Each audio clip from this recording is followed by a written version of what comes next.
आज की क्लास में मैं कंपाउंड इंटरेस्ट के कुछ कॉम्प्लेक्स क्वेश्चंस की वैरायटीज कवर करने वाला हूं। अगर मैं अब तक का ट्रैक रिकॉर्ड देखूं एग्जामिनेशन में और स्टूडेंट का प्रदर्शन देखूं कि उन्होंने इस तरीके के क्वेश्चन को टैकल कैसे किया है, तो तकरीबन 80 से 85% बच्चे इस तरीके के क्वेश्चन को छोड़ देते हैं या फिर जरूरत से ज्यादा समय लेते हैं। मतलब 1.5 मिनट लगाएंगे, 2 मिनट लगाएंगे, 3 मिनट लगाएंगे।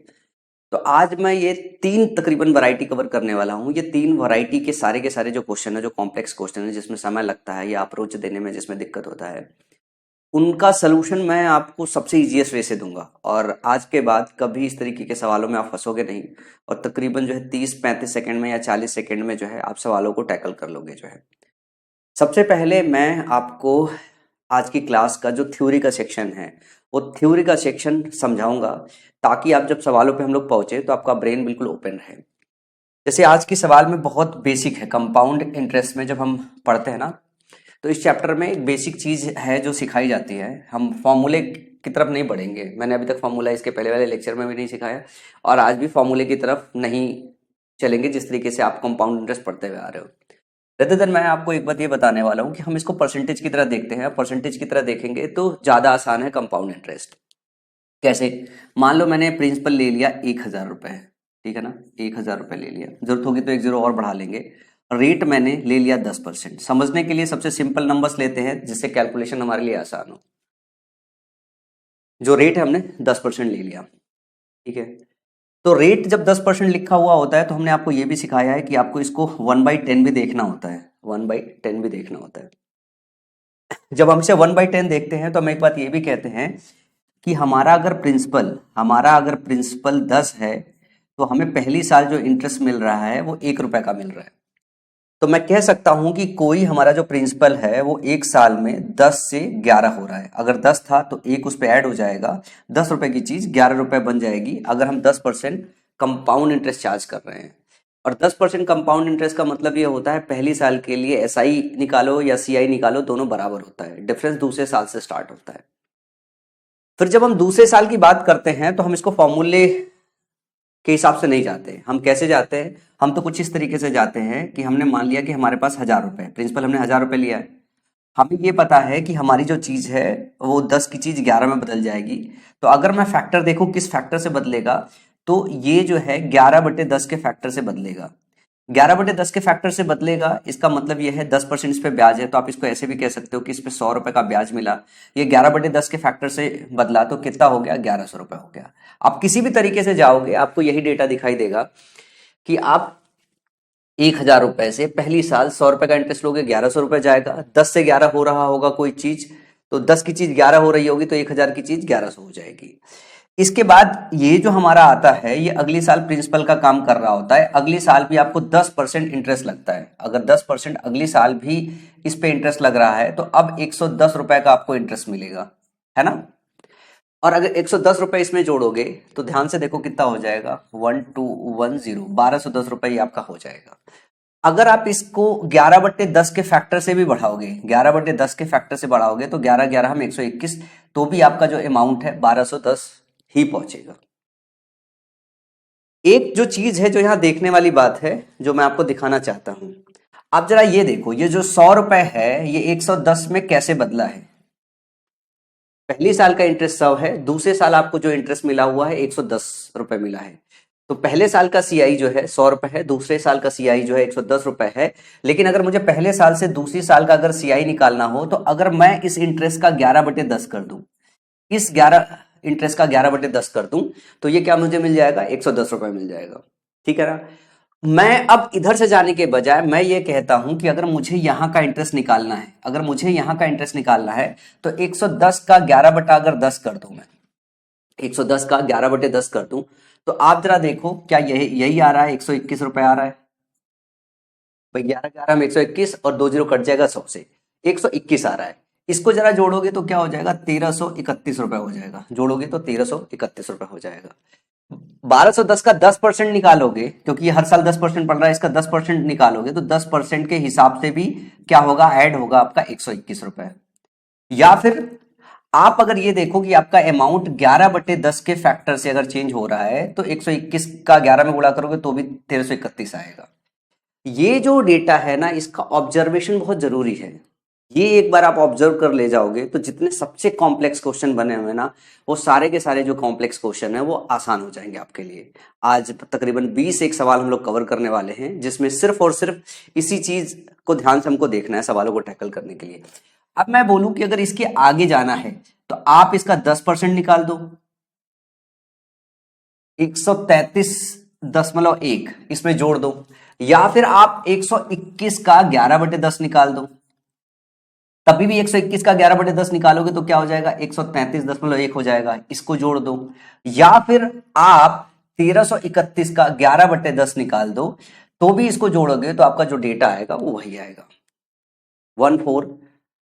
ये आता है 11 एकम 11, 11 तेई 33, 1 34, 11 तेई 33 जो है 36, और 11 कम 11, 11 3 14, 14641। तो ये हो जाएगा 1464.1 हो जाएगा। अब इसके आगे भी जब मूव करोगे, इसके जब आगे भी मूव करोगे तो इंटरेस्ट निकालना हो तो 11/10 निकाल सकते हो, प्रिंसिपल निकालने हो तो पुराने जो है अमाउंट निकालना हो तो प्रिंसिपल का 11/10 कर सकते हो। अब ये वाली जो ऑब्जर्वेशन है, ये ऑब्जर्वेशन अगर पॉइंट के फॉर्म में लिख लो, कुछ पॉइंट्स है जो आप यहाँ पे लिख लोगे तो आपके सारे कॉम्प्लेक्स सवाल आसान हो जाएंगे। क्या, अगर हमको अमाउंट निकालना है, अगर हमको अमाउंट निकालना है तो हम क्या काम कर रहे हैं, प्रिंसिपल का रेट के हिसाब से मल्टीप्लायर निकाल ले रहे हैं। जैसे कि यहाँ 11/10 है तो हमने 11/10 कर दिया। अगर 2 साल का निकालना हो तो हम 11 स्क्वायर अपन 10 स्क्वायर कर देंगे, 3 साल का निकालना हो तो हम 11 क्यूब अपन 10 क्यूब कर देंगे, 4 साल का निकालना हो तो 11 के पावर 4 अपॉन 10 के पावर 4 कर देंगे। इसी तरीके से मान लो मुझे पहली साल का I1 इंटरेस्ट पता हो और मुझे I2 निकालना हो तो ये I1 का 11/10 हो जाएगा। अगर मुझे I3 निकालना हो तो ये I1 का 11 स्क्वायर बटा 10 स्क्वायर हो जाएगा। जरा ध्यान से देखो कि अगर मैं यहां से यहां जाने के बजाय यहां से डायरेक्टली यहां पे जाऊंगा तो 11/10 का एक बार गुणा होगा, फिर 11/10 का गुणा होगा, तो भी आप पहुंचोगे। तो अगर 2 साल का डिफरेंस है तो स्क्वायर करोगे, 3 साल का डिफरेंस है तो क्यूब करोगे, 4 साल का डिफरेंस है तो पावर 4 करोगे, जो आपका फैक्टर आता है। समझ में आया? ये ऑब्जर्वेशन बहुत जरूरी है। ये आपको यहां से भी देखना है और मिड से भी देखना है। अगर 1210 से आपको 1464.1 तक जाना है तो 1210 में आपको क्या करना पड़ेगा, 1210 में आपको 11 स्क्वायर का अपॉन 10 स्क्वायर का गुणा करना पड़ेगा। और साथ में अगर मैं बोलूं 121 से यहां पे अगर पहुंचना है तो अगर 2 साल का गैप है तो इंटरेस्ट में भी इसका स्क्वायर अपॉन स्क्वायर करना है। 121 गुणे अगर 2 साल का डिफरेंस है, ठीक है ना, मान लो मैं I4 निकाल रहा हूं, मेरे को I2 पता है, तो I2 11 स्क्वायर अपॉन 10 स्क्वायर है। 2 साल का अगर डिफरेंस है तो जो हम ये रेशियो निकाल रहे हैं, ये वाला जो फैक्टर मल्टीप्लायर फैक्टर निकाल रहे हैं, उस मल्टीप्लायर फैक्टर का 2 साल का डिफरेंस है तो स्क्वायर करेंगे, ठीक है ना, और 3 साल का डिफरेंस है क्यूब करेंगे, 4 साल का डिफरेंस है तो हम पावर 4 करेंगे। एक बात इसमें और काम करनी है कि अगर हमको रिवर्सल देखना है कि मुझे I4 पता हो, अगर मुझे I4 पता हो और मुझे I2 निकालना हो और मान लो मल्टीप्लायर फैक्टर हमारा यही 11/10 है, तो हम क्या काम करेंगे कि हम रूट लेना चालू करेंगे। इसको रिवर्सल भी आपको सोचना पड़ेगा। यही एक छोटा सा थ्योरी का सेक्शन है और यही एक ऑब्जर्वेशन है जो आज के सारे सवालों में काम करेगा, ठीक है ना। इसको बहुत ध्यान से अगर रिपीट करना हो तो एक बार वीडियो दोबारा रिपीट कर लेना, ठीक है ना। इसमें एक और चीज मैं आपको बताना चाहूंगा, जैसे मान लो कि आपको दूसरे साल का अमाउंट पता हो, सेकेंड ईयर का अमाउंट पता हो आपको, और तीसरे साल का जो है थर्ड ईयर का अमाउंट पता हो, इंटरेस्ट पूछे, अगर इंटरेस्ट पूछे तो इनका जो डिफरेंस होगा वो दूसरी साल का ब्याज होगा। तो दूसरी साल का जैसे ब्याज 110 है, इसको अगर इधर वाले अमाउंट से भाग दोगे 1100 से तो भी आपका क्या आ जाएगा, रेट परसेंट आ जाएगा, तभी भी आपका रेट परसेंट आ जाएगा। तो ये सारे ऑब्जर्वेशन है जो आपको देख के चलना है। तो यहाँ पे जो पॉइंट है जो मैं समझा रहा था, उसको अगर लैंग्वेज के फॉर्म में लिखूं तो मैं ये लिखूं कि जो अमाउंट है, अमाउंट जिस फैक्टर से चेंज होता है, जिस फैक्टर से चेंज होता है, इंटरेस्ट भी उसी फैक्टर से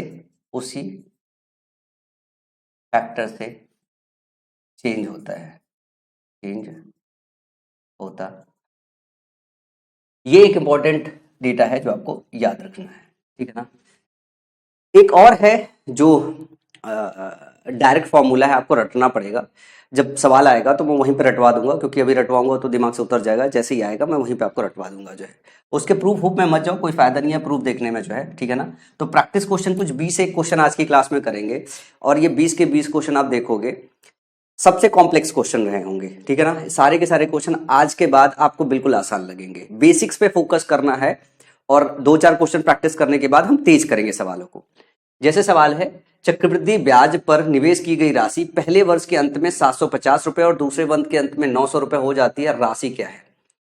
सवाल देखो क्या कह रहा है, आपको प्रिंसिपल नहीं पता है। पहली साल के अंत में ये 750 हो जाता है, और दूसरी साल के अंत में क्या हो जा रहा है, 900 रुपए हो जा रहा है। तो मैं ये कहूं 750 से जो 900 रुपए हो रहा है, दूसरी साल का ब्याज क्या है, दूसरी साल का ब्याज है 150 रुपए। दूसरी साल का ब्याज है 150 रुपए। अगर मैं इसका रेशियो निकाल लूं, 750 और 900 का रेशियो निकाल लूं, ठीक है ना, तो आप निकाल सकते हो किस रेशियो में चेंज हो रहा है। तो 750 रेशियो क्या हो गया, 900। ध्यान से देखना, 0 0 से कट गया, 15 पच्चीस 75, 15 छक्का 90। तो ये 5 से 6 हो रहा है। क्या हो रहा है, 5 से 6 हो रहा है। तो मैं अगर ये कहूं कि मेरा मान लो कोई इंटरेस्ट था, तो इस इंटरेस्ट I1 और I2 के बीच में भी जो रेशियो होगा वो यही वाला रेशियो होगा। तो अगर मैं बोलूं मेरा I1 था, I1 से 150 का जो रेशियो होना चाहिए, ये रेशियो किसके बराबर होना चाहिए, 5 से 6 के रेशियो के बराबर में होना चाहिए। तो 6 की वैल्यू अगर 150 है, तो 1 की वैल्यू कितनी हो जाएगी, 1 की वैल्यू हो जाएगी 150/6, ठीक है ना। तो 6 दूनी 12 और 6 पंचे 6 दूनी 12, 6 पंचे 30। तो 1 की वैल्यू 25 होनी चाहिए। तो 5 की वैल्यू कितनी हो जाएगी, 5 की वैल्यू 625 हो जाएगी। 5 की वैल्यू कितनी हो जाएगी, 625 हो जाएगी, ठीक है ना। तो हमें क्या बतानी थी, राशि बतानी थी। तो राशि मुझे मिल गई,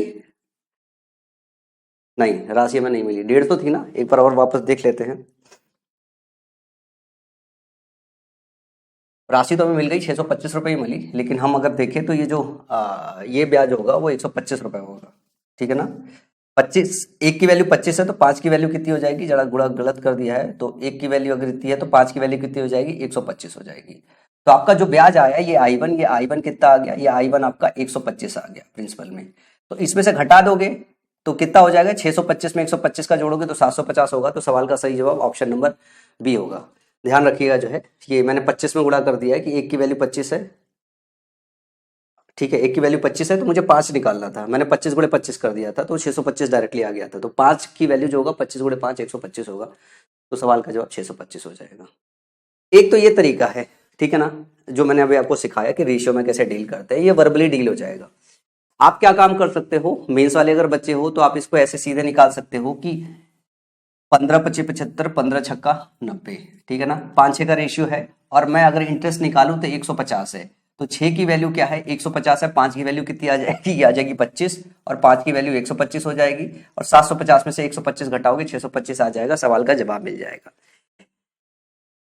दूसरा तरीका एक और भी है। दूसरा तरीका यह है कि आपको पता है, ये सेकंड मेथड, ये फर्स्ट मेथड था, मैं सेकंड मेथड बताता हूँ। सेकंड मेथड कैसे देख सकते हो इसको, आपको पता है 750 रुपए है, ठीक है ना। 750 से 900 रुपए में कितने डिफरेंस है, 150 रुपए का डिफरेंस है। अगर मैं रेट परसेंट निकालूं तो भाई इसी रेट परसेंट से ही तो चेंज होगा ना। तो 150/750, ठीक है ना, इंटू 100, ये हमारा रेट परसेंट आ जाएगी। ये जीरो से कट जाएगा, 15 25 75, 5 दूना 10, तो कितना हो जाएगा, 20% हो जाएगा। 20% हो जाएगा, समझ में आया। तो प्रिंसिपल का 120% 750 है, प्रिंसिपल का 120% 750 है, ये दिया हुआ है। और फिर से 100% की वैल्यू निकालोगे तो वापस से हमारा 625 आ जाएगा। तो इस तरीके से भी सवाल को कर सकते हो, और इस तरीके से भी सवाल को कर सकते हो। तो दोनों नजरिया आपका सही से बिल्ड होना चाहिए। ये जो चीज मैंने आपको सिखाई है, ये मैंने बेसिक, ये जो बेसिक मैंने सिखाई है ना, ये बहुत इंपॉर्टेंट है। जैसे जैसे क्वेश्चन कॉम्प्लेक्स होगा, यहीं से सारे सवाल टैकल करेंगे अपन लोग, ठीक है ना। और जब जरूरत पड़ेगी तो वाला मेथड भी अप्लाई। सवाल नंबर दूसरा है, जरा ध्यान से देखिएगा। एक धनराशि 2 वर्ष में 28,224 हो जाती है, और चक्रवृद्धि ब्याज पर निवेश करने पर 3 वर्ष में 29,635.20 हो जाती है। वार्षिक रूप से संयोजित होती है, ऐसा है, कंपाउंड एनुअली हो रही है। धनराशि बताना है, मतलब आपको प्रिंसिपल बताना है। इस सवाल को अगर आप समझे तो प्रिंसिपल, मान लो मेरा कुछ दिया हुआ है, पी है, पहली साल बदल के कुछ होता है, उसके बाद अगर हम बात करें तो बदल के फिर से कुछ होगा, होगा ना बदल के। और ये जो बदल के दिया हुआ है, ये अमाउंट दिया हुआ है डायरेक्टली कि धनराशि 2 वर्ष में 28,224 हो जाती है। ये दिया हुआ है 28,224 हो जाती है। और साथ में ये भी दिया हुआ है कि इसके अगली साल जो है 29,635.20 हो जाती है। ये हो रही है, ऐसा सवाल में दिया हुआ है। मुझे इस वाले डेटा से एक बात ये पता चल रहा है कि मैं आसानी से रेट परसेंट निकाल सकता हूँ, ये आसानी से, क्योंकि इन दोनों का रेशियो निकालना थोड़ा डिफिकल्ट है कि ये किस फैक्टर से बदल रहे हैं, लेकिन मुझे आर निकालना यहाँ ज़्यादा आसान दिखाई दे रहा है, क्योंकि अगर मैं इनका डिफरेंस लूँ और इससे भाग दे दूँ तो मुझे रेट परसेंट मिल जाएगा। तो मैं रेट परसेंट की अगर बात करूँ कि हमारा जो आर परसेंट है वो कितना है, तो मैं यूँ कह सकता हूँ कि 28224, ठीक है ना, 28224 जो है, इससे मुझे भाग देना है, इन दोनों का डिफरेंस निकालना है। इन दोनों का डिफरेंस निकालोगे तो ये हो जाएगा 0.20, इधर रहेगा ही रहेगा। साथ में जरा इधर से देखो कि अगर हम 5 में से 4 घटाएंगे तो 1 आएगा, 3 में से 2 घटाएंगे तो हमारे पास 1 आएगा, ठीक है ना, 6 में से 2 घटाएंगे तो हमारे पास 4 आएगा, और 9 में से घटाएंगे तो 1 आएगा, ठीक है ना। ये मेरे को साफ साफ दिखाई दे रहा है। तो मेरे को जो इंटरेस्ट मिल रहा है 1411.20 का मिल रहा है। 28,224 से 29,635 पहुंचने में अपने को कितना, एक बार वापस थोड़ा इधर से लिख के कर लेते हैं, कुछ गड़बड़ ना हो जाए, सवाल थोड़ा कॉम्प्लेक्स है। तो 20 हो गया, ये 1 हो गया, ये 1 हो गया, ये 4 हो गया, ये 1 हो गया, 1411 1411.20 हो गया, बिल्कुल सही है। तो 1411.20 ये हमारा जो है इंटरेस्ट हो गया 28,224 पे। तो हमारा रेट परसेंट कितना निकल रहा होगा, गुणे 100 कर लेंगे, गुणे 100 कर लेंगे। अगर इसको हटाओगे तो 2 जीरो नीचे आ जाएगा, 2 जीरो नीचे आ जाएगा, तो ये 2 जीरो से ये 2 जीरो कट जाएगा। जरा ध्यान से देखो 141120 लिखा हुआ है, अगर मैं इसको काटूं डायरेक्टली तो 14 दूनी 28 है, 112 दूनी 224 हो जाएगा। ये ऊपर बचेगा 10 और नीचे क्या बचेगा, नीचे बचेगा 2, यही बचेगा, इसके जस्ट डबल है। 2 से काटेंगे तो हमारे पास क्या आ जाएगा, 5, हमारे पास क्या आ जाएगा, रेट आ जाएगा 5%। हमें रेट पता चल गया 5%। एक ये है कि 5% की फ्रैक्शनल वैल्यू हम निकाल लें, ये हमारा होता है 1/20। तो हम यूं कह सकते हैं कि हमारा जो फैक्टर है वो 20 से 21 हो रहा है। कोई चीज 20 थी, उस पर 1 साल का इंटरेस्ट लग रहा है, वो 21 हो रहा है, ये हो रहा है। तो आप यूं कह सकते हो कि प्रिंसिपल पे 21/20, 21 का स्क्वायर बटा 20 की स्क्वायर का जो फैक्टर होगा, ये यहां से यहां तक पहुंचेगा। एक बार 21/20 करोगे तो आप यहां पे पहुंचोगे, A1 पहुंचोगे, फिर इसमें गुणा करोगे 21/20 से, तो कहां पे पहुंचोगे, यहां पे पहुंचोगे। तो मैंने प्रिंसिपल पे डायरेक्टली 21 स्क्वायर बटा 20 स्क्वायर से गुणा कर दिया, और ये हमारा कितना आ रहा है, 28224 आ रहा है। अगर मुझे प्रिंसिपल निकालना हो तो मैं क्या काम करूंगा, 28224 गुणे 20 स्क्वायर अपॉन 21 इंटू 21, ठीक है ना। ध्यान से देखोगे तो ऊपर 9 से कट रहा है, नीचे भी 9 से कट रहा है, इसको काट सकते हो। 3 से काटोगे 7 हो जाएगा, फिर से 7 हो जाएगा, और 9 से काटोगे तो जरा देखो क्या आ जाएगा, 9 त्रिक 27, 12 बचा, 9 एक कम 9 जो है, और 32 बचा, फिर 9 त्रिक 27 और 9 छक 54 बचा, ठीक है ना। ये 7 से काटोगे तो मेरे हिसाब से कट जाएगा, क्योंकि डेटा इस तरीके से सेट होगा कि ये कटेगा कटेगा पक्का, ठीक है ना। अगर 7 से मैं काटूं, देखते रहिएगा, मैं भी कुछ और भी सिखाने वाला हूं, ठीक है ना। 7 से मैंने काटा, 7 चौक 28 और 33 बचा, फिर से 7 चौक 28, 56 बचा, 7 बटे 56 हो गया, ठीक है ना। फिर 7 से काटोगे तो 7 छंग 42 हो गया, ध्यान से देखो, और 7 चौक 28 हो गया, ठीक है ना। फिर 64 हो गया, 64 गुणे 20 गुणे 20 मतलब आप 400 से गुणा करने वाले हो, तो 4 छंग 24, सॉरी 4 चौका 16, ठीक है ना, और 4 छंग 24 एक 25, ठीक है ना, 00, 25,600 आ रहा है हमारा, जो ऑप्शन नंबर डी में दिया हुआ है, ये हमारा सही जवाब हो जाएगा, 25,600, ठीक है ना। एक तो जस्ट ये वाला कैलकुलेशन कर रहे थे, तो कैलकुलेशन देख रहे थे कि 25,600 आ रहा है, लेकिन अगर इसके पहले वाली क्लास आपने सही से देख रखी है और आपको ये पता है कि हमारा जो रेट परसेंट आया वो 5% आया है, तो 2 साल में अगर मैं इफेक्टिव रेट परसेंट की बात करूं कि यहाँ पे 5% चार्ज कर रहे हो, यहाँ पे 5% चार्ज कर रहे हो, तो आप सीधे सीधे कह सकते हो कि 10.25% चार्ज कर रहे हो, कह सकते हो ना, 10.25% आप चार्ज कर रहे हो। आप यूं कह सकते हो कि 110.25% की जो वैल्यू दी है वो दी हुई है 28224, और फिर 100% की वैल्यू निकालनी है तो आप ये डेटा डायरेक्टली लिख सकते थे पिछली क्लास से 2822411025, ठीक है ना। ये दशमलव है, गुणे 100 करोगे तो, ठीक है ना, ये गुणे 100 ये करके सॉल्व करोगे तो भी आपका 25,600 आ जाएगा। तो आपको हमेशा एक बात देखना है कि आपका जो ब्रेन है वो तेज से चलना चाहिए। ऐसा नहीं कि आज की क्लास में जो सिखा रहा हूँ, जो पिछली क्लास में सिखाया आप उसे भूल जाओ। अगर आपको पता है कि 5% 2 साल पे लगाने के बाद अगर आपका जो अमाउंट है 28,224 हो रहा है, तो 2 साल का इफेक्टिव रेट परसेंट तो आपको निकालना। इसके पहले वाली क्लास में सिखाया गया था ना कि 5% का 10.25% होगा। तो 10.25% ब्याज मिला है, 100% अपना प्रिंसिपल होगा, तो 110.25% की वैल्यू ये है। तो वहां से भी आप 100% की वैल्यू निकालोगे तो आपका प्रिंसिपल निकल आएगा। क्योंकि ये डेटा ऐसा था, कट रहा था, तो हम लोग इस तरीके से भी मूव करके चल रहे हैं। अब इसमें आपको वो वाला रास्ता ऑप्ट करना पड़ेगा जिसमें आपसे कैलकुलेशन आसान हो। अगर इससे कैलकुलेशन आसान हो सकता है तो आपको इससे मूव करना पड़ेगा, और अगर इससे कैलकुलेशन आसान हो तो आपको इससे मूव करना पड़ेगा, ठीक है ना। चले आगे चले अगले क्वेश्चन की तरफ। इस तरीके के कई सारे सवाल होंगे, कंसेप्ट पूरा बिल्ड हो जाएगा। दिया हुआ यदि एक राशि चक्रवृद्धि ब्याज की समान दर पर 2 वर्षों के बाद 4,000 रुपए और 4 वर्षों के बाद 6,000 रुपए हो जाती है तो वह राशि क्या है। अब इस वाले सवाल में देखो, ये 4,000 है और ये 6,000 रुपए है। मैं इसको अगर काट दूं तो ये 2 और 3 का क्या हो रहा है, रेशियो है। अमाउंट के बीच में जो रेशियो है 2 और 3 का रेशियो है। कब कब का है, अगर मैं प्रिंसिपल लूं, प्रिंसिपल के बाद A1 कह दूं, उसके बाद A2 कह दूं और फिर A3 कह दूं, A3 कह दूं, तो जरा ध्यान से देखो, 20 दूनी 20 तेईस 60। अगर ये 2 है तो ये 3 है, ऐसा हो रहा है। अगर ये 2 है तो 3 है, तो फैक्टर क्या है, 3/2 का फैक्टर है, 3/2 का फैक्टर है। 3/2 के फैक्टर से चेंज हो रहा है, बात तो यही हो रहा है। तो यदि एक राशि चक्रवृद्धि ब्याज की समान दर पर 2 वर्षों के बाद 4,000 रुपए और 4 वर्षों के बाद, 2 साल के बाद जो है और 4 साल के बाद, तो ये A3 नहीं A4 के बीच बात हो रही है। ये A3 नहीं, ये ध्यान से देखो, A4 के बीच की बात हो रही है। A3 नहीं, ये A4 के बीच की बात हो रही है।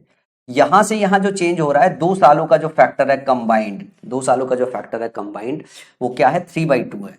क्या है, ये 3 है तो ये 2 है। तो आप यूं कह सकते हो कि 3/2 से चेंज हुआ है 2 साल में। 2 साल में 3/2 है, इसका मतलब है यहाँ पे √3/2 होगा और यहाँ पे भी √3/2 होगा, तभी तो इसका स्क्वायर करोगे तो 3/2 आएगा। तो मैं ये कह सकता हूं इसके और इसके बीच भी 3/2 का फैक्टर होगा। तो हमारा जो प्रिंसिपल होगा उसका अगर मैं 3/2 करूं तो मुझे क्या मिलना चाहिए, 4,000 रुपए मिलना चाहिए। क्या मिलना चाहिए, 4,000 रुपए मिलना चाहिए। या प्रिंसिपल हमारा क्या होना चाहिए, 8,000/3 होना चाहिए। 8,000/3 होना चाहिए, मतलब 26,666.66 होना चाहिए, ठीक है ना। ऑप्शन बी होना चाहिए। ये बेसिक है, यही तो सिखाया है मैंने, बिल्कुल स्टार्टिंग में क्या सिखाया, यही तो सिखा रहा था मैं। यही तो जानबूझ के आपको फोकस करा है कि आप सीखो। जैसे मैंने बोला कि 1,000 से यहाँ 2 साल में पहुंचोगे तो 11²/10 करोगे, तो यहां से यहां भी पहुंचोगे तो 11²/10 स्क्वायर करोगे। तो अगर यहां से यहां आपको पता है तो यहां से यहां पे भी तो आ सकते हो ना। वही काम किया है हमारे इस सवाल में। हमने क्या काम किया है, हमारे इस सवाल में हमको पता है A4 और A2 का जो रेशियो है वो 3:2 का रेशियो है। तो हम क्या काम कर रहे हैं, इसका और इसका 2 साल का जो बीच का डिफरेंस है ये भी 3:2 का रेशियो होगा। तो ये समान है, जो ईयर है समान है, तो यहां से यहां फैक्टर बदलने में 3:2 का है, तो यहां से यहां पे भी 3:2 का फैक्टर बदलेगा। चलो अगला सवाल देखते हैं। 24 रुपए की एक राशि चक्रवृद्धि ब्याज की एक निश्चित दर पर 6 वर्षों में 3,600 रुपए हो जाती है। उसी ब्याज दर पर 12 वर्षों के बाद राशि क्या होगी। सवाल क्या कह रहा है कि प्रिंसिपल दिया हुआ है 2400, 6 साल में ये बदल रहा है कितना, 6 साल में बदल रहा है 3,600 पे, 6 साल में बदल रहा है 3,600 पे। तो पूछ रहा है 12 साल में क्या हो जाएगा, मतलब अगले 6 साल के लिए, अगले 6 साल में ये कितना हो जाएगा जो इसका अमाउंट होगा। तो मैं ये कह रहा हूं कि 6 का फैक्टर यहां पे निकाल लो, कितने का फैक्टर है, ध्यान से देखो, ये 12 दूनी 24, 12 तिहाई 36 है। तो 3/2 के फैक्टर से ये यहां से 6 साल में मूव हुआ है, तो अगले 6 साल में ये 3/2 के फैक्टर से मूव होगा। तो 3,600 गुणे 3/2, 2 18, 18 तिहाई 5400, 18 तिहाई 5400। तो सवाल का सही जवाब ऑप्शन नंबर सी हो जाएगा। देख रहे हो कितना कॉम्प्लेक्स क्वेश्चन और कितना आसानी से ये लग जा रहा है। आया कहां से, बेसिक्स से। बेसिक्स, इसीलिए बेसिक्स पता होना चाहिए। बेसिक से हर चीज आसानी से लग जाती है अगर उसके प्रोसेस, उसके स्टेप्स, वो कहां से इवॉल्व हुआ है, अगर इसको आप सही से सीख लो तो। चलो आगे चलते हैं। आप ये भी एनालाइज कर लो कि इसके पहले इन सवालों को आप कैसे लगाते थे। अगला सवाल है, एक राशि एक निश्चित दर प्रतिशत पर 3 वर्ष में 8028 रुपए और 4 वर्षों में 12042 रुपए हो जाती है। चक्रवृद्धि ब्याज वार्षिक रूप से संयोजित होता है, राशि है। बोल रहा है कि कोई प्रिंसिपल है, ये 3 साल में कितना हो जा रहा है, 3 साल में 8028 हो जा रहा है और 6 सालों में क्या हो रहा है, +3 इयर्स में और क्या हो जा रहा है, 10042 हो जा रहा है, 12042 हो जा रहा है, 12042 हो जा रहा है, ठीक है ना। तो ये बोल रहा है प्रिंसिपल बताओ। मेरे को साफ साफ ये भी दिखाई दे रहा है कि अगर हम 414 से अगर भाग दे दें, 414 से भाग देंगे 2 आएगा, 414 से भाग दे देंगे तो 3 आएगा। आप बोलोगे कि 414 कैसे दिखाई दे गया, मतलब ये 414 नहीं है, 40 और 14 है। 4014 से भाग दिया, 414 से नहीं, 4014 से भाग दिया इसमें। तो 4 मेरे को दिख रहा था ना, 4 दूनी 8 है और 14 दूनी 28 है, फिर 4 23 और 14 त्रिक 42 है, तो दिख गया मेरे को सीधे सीधे, क्योंकि डेटा ही ऐसा दिख रहा है। तो अगर ये 3/2 के फैक्टर से चेंज हो रहा है, ये 2 है ये 3 है, मतलब ये 3/2 के फैक्टर से चेंज हो रहा है, तो ये भी 3/2 के फैक्टर से चेंज होगा। तो प्रिंसिपल आपका क्या हो जाएगा, 8028 इंटू 2/3। भाई 3 से भाग दोगे, 3 दूनी 6 हो गया, 20 हो गया, 3 6 18 22 हो गया, 3 7 21 हो गया और 3 6 18 हो गया। फिर 2 से गुणा करोगे, 2 6 12 हो गया, 2 7 14 1 15 हो गया, 2 6 12 1 13 हो गया, 2 दूनी 4 1 5 हो गया। 5352 जो है ये किसी ऑप्शन में दिया हुआ है, हाँ ऑप्शन नंबर ए में दिया हुआ है। समझ में आया? आई होप 3-4 सवाल एकदम सेम पैटर्न पे मैंने लिया हुआ है ताकि ये वाला कंसेप्ट आपका प्रॉपर बिल्ड हो जाए कि सेम ईयर में सेम रेशियो से जो है अमाउंट जो है बदलता है। अगर मैं इंटरेस्ट की बात करता ना, तो अगर आपको ये आई पता होता और ये आई पता होता तो इंटरेस्ट में भी सेम फैक्टर चलता रहता। अभी आगे सवाल आएगा तो मैं दिखाऊंगा कि कैसे इंटरेस्ट को देखते हैं। अगला सवाल है, एक धनराशि प्रतिवर्ष चक्रवृद्धि ब्याज पर 3 वर्ष के बाद 35,680 और 6 वर्ष के बाद 53,520 रुपए हो जाती है।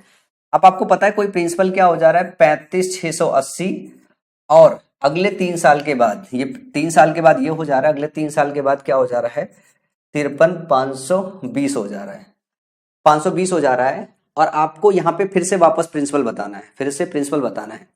इसको भी जब भाग दोगे ना तो यह यहाँ पे 2 और 3 का रेशियो आएगा, 2 और 3 का रेशियो आएगा। ये इस तरीके से डेटा ही सेट है कि 2 और 3 का रेशियो आएगा।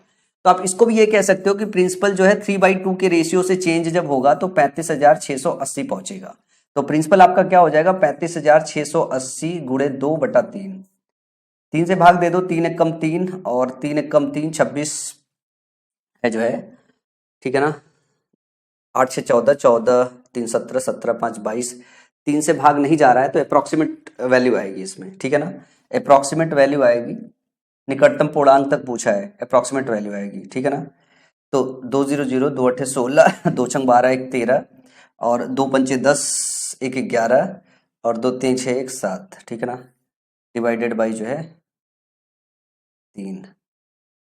एक बार वापस से देख लेते हैं, 35,680 को अपन ने 2 से गुणा किया और फिर अपने को 3 से भाग देना है। क्या बताना है, पहले मामले में उसी राशि पर चक्रवृद्धि ब्याज क्या है।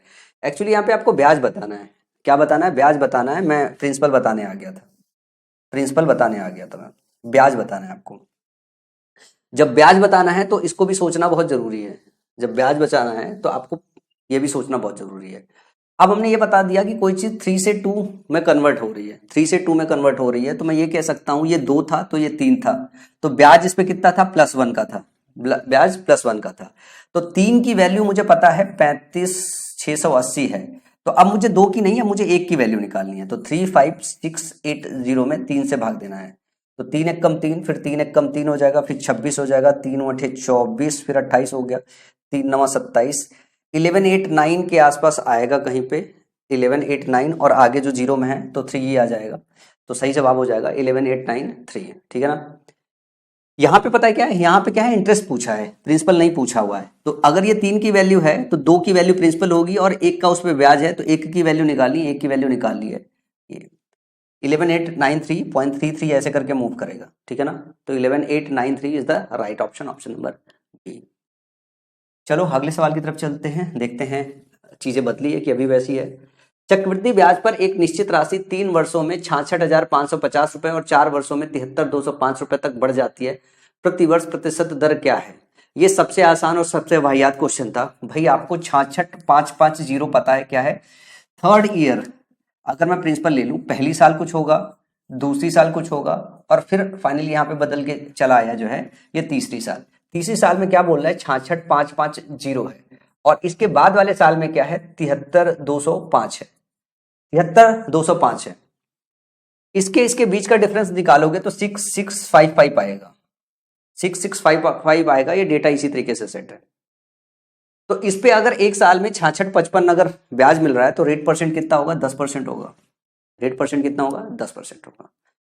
ये प्री का क्वेश्चन था, पर क्वेश्चन अच्छा था। कई बार इसमें बच्चा कंफ्यूज हो जाता है, इसलिए वजह से मैंने इस क्लास में ले रखा था, ताकि आज जो कंसेप्ट बता रहा हूं वो कंसेप्ट पूरी तरीके से कवर हो जाए। अगले सवाल की चलते हैं। अगला सवाल है, एक राशि एक निश्चित चक्रवृद्धि ब्याज की दर से 4 वर्षों में 7,562 रुपए और 5 वर्षों में 8,469.44 रुपए हो जाती है। जब ब्याज को वार्षिक रूप से संयोजित किया जाता है तो ब्याज की दर क्या है। सिमिलर क्वेश्चन है। रेट जो परसेंट होगा, क्योंकि आपको 4 साल का अमाउंट पता है और 5 साल का अमाउंट पता है, 5 साल का अमाउंट पता है, A5 पता है, A4 पता है, तो आपको जो I5 है, जो 5वीं साल का इंटरेस्ट है, वो A5 माइनस A4 होगा। और रेट परसेंट कितना है, क्योंकि A4 पता है तो A4 से भाग दे दो, गुणे 100 कर दो। बस इतना ही सवाल में था, और कुछ सवाल में दम नहीं था। तो आपको क्या काम करना है, 8469.44 में 7.6562 से क्या करना है, 7,562 से घटाना है। घटाने के बाद 7,562 से भाग देना है, 7,562 से भाग भी देना है। घटाओगे तो कितना हो जाएगा, ये 0.44 हो गया, जरा ध्यान से देखो। और उसके बाद 9 में से 2 गया 7, ठीक है ना, और 6 में से 6 गया 0, ठीक है ना, 6 में से 5 गया 1, और 8 में से 7 गया 1। 11,07.44 अपॉन 7,562 होगा। अब मैं किससे गुणा करूं, मतलब इन नंबर्स में से देख लो किससे गुणा करूं जो है कि हमारा रेट परसेंट मिल जाए कोई भी। तो हम इसको मैं भाग देने के बजाय इसको गुणा करके भी देख सकते हैं कि किसके आजू बाजू होगा, किसके करीब होगा। ये मान लो मैंने इसमें 8 से गुणा किया तो 8 दूनी 16, 6 आएगा, यूनिट डिजिट नहीं आएगा, ठीक है ना। 5 से गुणा करूंगा तो भी नहीं आएगा, ठीक है ना।